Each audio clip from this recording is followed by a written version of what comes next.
The Suicide Squad merupakan film keluaran tahun 2021 yang diisi oleh banyak bintang Hollywood. Film ini berhasil mendapatkan rating 7,3 di situs IMDb. Berbeda dengan Suicide Squad tahun 2016, Suicide Squad keluaran tahun 2021 menyajikan cerita yang lebih epik, aksi yang lebih menegangkan, dan banyak hal yang tak terduga lainnya. Tak hanya menarik untuk disaksikan, film Suicide Squad ini juga menyajikan beberapa pelajaran penting yang bisa kita terapkan di dalam kehidupan.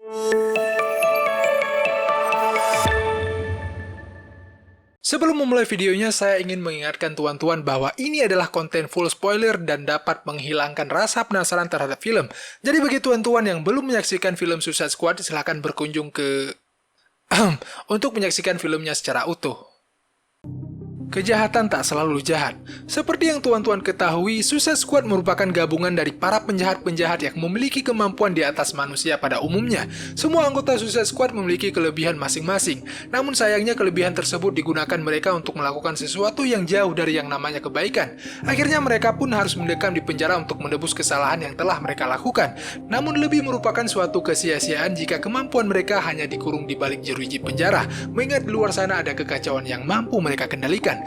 Setelah kesepakatan disepakatkan, akhirnya mereka pun digunakan untuk mengalahkan kejahatan. Walaupun banyak kejadian yang di luar perencanaan, namun akhirnya mereka mampu memenangkan pertempuran. Pelajaran pertama mengajarkan bahwa terkadang kejahatan mampu membawa suatu kebaikan.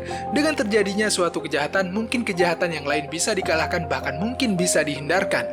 Pelajaran pertama juga mengajarkan bahwa semua orang tak peduli seberapa jahat layak diberikan kesempatan untuk berbuat kebaikan. Dan walau bagaimanapun, lebih baik mantan penjahat ketimbang mantan orang baik. Kekuatan otot tanpa kekuatan otak sama dengan kesia-siaan. Berbicara film Suicide Squad tentunya tak lepas dari yang namanya kekuatan. Di dalam salah satu adegan film yang diperlihatkan, Amanda Waller atau pimpinan yang menugaskan para anggota Suicide Squad memisahkan kelompok tersebut menjadi dua grup, di mana masing-masing grup masuk melalui titik berbeda seperti yang telah ditentukan. Grup pertama dipimpin oleh Rick Flag, sedangkan grup kedua dipimpin oleh Bloodsport. Namun ketika mereka semua diturunkan ke lapangan, ternyata ada salah satu anggota grup yang dipimpin Rick Flag melakukan pengkhianatan dengan cara membeberkan kepada musuh rencana yang akan mereka kerjakan. Akhirnya mereka semua disergap oleh tentara musuh yang bersembunyi di dalam kegelapan hutan. Namun di situasi yang genting seperti ini, para anggota grup tersebut bukannya memikirkan langkah apa yang harus mereka lakukan. Mereka semua malah dengan gegabah ingin menyerang pasukan yang banyak dan tidak terlihat tersebut tanpa perhitungan. Akhirnya seluruh anggota tim yang dipimpin Rick Flag berhasil dikalahkan dikarenakan gegabah dalam mengambil tindakan.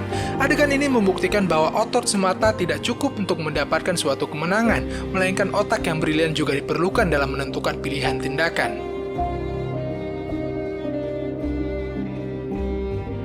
Jangan gegabah dalam mengambil tindakan. Pelajaran ketiga ini memiliki keterkaitan dengan pelajaran sebelumnya. Namun jika sebelumnya tim yang dipimpin Rick Flag yang menjadi contoh untuk direnungkan, kali ini tim yang dipimpin Bloodsport yang kita bicarakan. Di salah satu adegan film diperlihatkan bahwa grup yang dipimpin Bloodsport sedang menyusup ke dalam base camp sebuah pasukan untuk menyelamatkan Rick Flag yang sedang ditawan karena kebetulan ia merupakan satu-satunya yang selamat dari peristiwa penyergapan. Satu persatu pasukan tersebut dibunuh dengan senyap dan perlahan. Semua anggota grup tersebut melakukannya dengan berbagai cara sesuai dengan keahlian. Ada yang menggunakan senapan, ada yang menggunakan tangan, dan ada pula yang langsung memakan. Selesai melakukan pembantaian, mereka pun bergegas menuju titik di mana Rick Flag ditawan. Sesampainya di sana, Rick Flag yang berdasarkan laporan dari atasan sedang ditawan, malah sedang bercanda tawa dengan pimpinan pasukan tersebut. Ternyata Rick Flag bukan ditawan, melainkan diselamatkan. Namun karena kegegabahan mereka dalam mengambil tindakan, puluhan tentara baik nyawanya melayang dengan penuh kesia-siaan. Tuan-tuan jangan pernah mengambil tindakan tanpa membaca peta keadaan. Jangan langsung menyimpulkan sebelum tahu kebenaran. Dan jangan langsung memvonis sebelum adanya kejelasan. Ada sebuah ungkapan, di dalam sifat keberhati-hatian terdapat keberuntungan. Dan di dalam sifat ketergesa-gesaan terdapat penyesalan. Jangan mudah mempercayai apa yang terlihat. Grup yang selamat di bawah kepemimpinan Bloodsport beranggotakan Peacemaker, Harley Quinn, King Shark, Polka Dot Man, dan Ratcatcher. Secara fisik mungkin King Shark lah yang paling kuat. Cara keahlian mengoperasikan senjata mungkin Bloodsport dan Peacemaker juaranya. Jika pertarungan tangan kosong mungkin Harley Quinn pemenangnya. Dan jika tuan-tuan percaya dengan apa yang tuan-tuan lihat, mungkin Ratcatcher lah yang paling lemah di antara mereka. Ia tak punya fisik yang kuat, ia tak punya keahlian khusus. Ia hanyalah gadis biasa yang hanya bisa memanggil tikus dengan alatnya. namun sulit dipercaya bahwa dialah pemeran utama dalam mengalahkan Starro si bintang raksasa yang punya banyak pasukan. Dengan alat kecilnya dan bantuan jutaan tikus, ia mampu menjatuhkan Starro dengan sekejap. Adegan ini mengajarkan kita untuk jangan terlalu cepat percaya dengan apa yang kelihatan. Bisa jadi itu hanyalah sebuah tipuan yang menjatuhkan tuan-tuan ke dalam sifat meremehkan. Dan perlu tuan-tuan ingat, sifat meremehkan melemahkan yang mengucapkan dan menguatkan yang diucapkan, yang berujung pada kekalahan yang mengucapkan. Dari adegan ini juga kita diajarkan bahwa sesuatu yang kecil apabila dipersatukan bisa menjadi sesuatu yang mematikan. Melawan perintah terkadang lebih baik ketimbang menuruti. Misi utama dari film Suicide Squad ini adalah mengambil kembali data rahasia milik Amerika Serikat yang dimiliki oleh pasukan musuh terkait proyek Starro, di mana sebenarnya Amerika lah yang menyebabkan Starro menjadi semakin kuat dan tidak terkendalikan.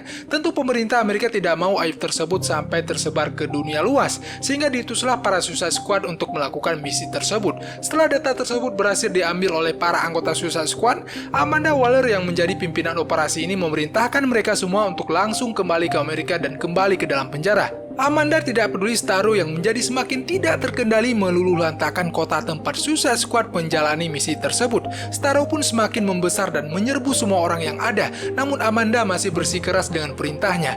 Namun karena hati nurani tak pernah bisa dibohongi, para anggota Suicide Squad memberanikan diri untuk melawan perintah Amanda walaupun resiko besar menanti. Pasalnya sebelum berangkat mengerjakan misi, Amanda telah menanamkan sebuah bom ke dalam badan para anggota Suicide Squad untuk berjaga-jaga apabila mereka ingin kabur. Bom tersebut dapat dikontrol Amanda hanya menggunakan sebuah switch yang ada di kantor. Hampir Amanda menekan bom tersebut dan salah satu staf Amanda yang berada di kantor dengan sigap memukul Amanda dari belakang. Akhirnya para anggota Suicide Squad berhasil mengalahkan Starro berkat melawan perintah Amanda. Begitulah kadang-kadang kehidupan. Perintah tak selalu harus didengarkan. Terkadang tuan-tuan harus mampu melakukan improvisasi dan penyesuaian demi mendapatkan sesuatu yang lebih baik di hari depan.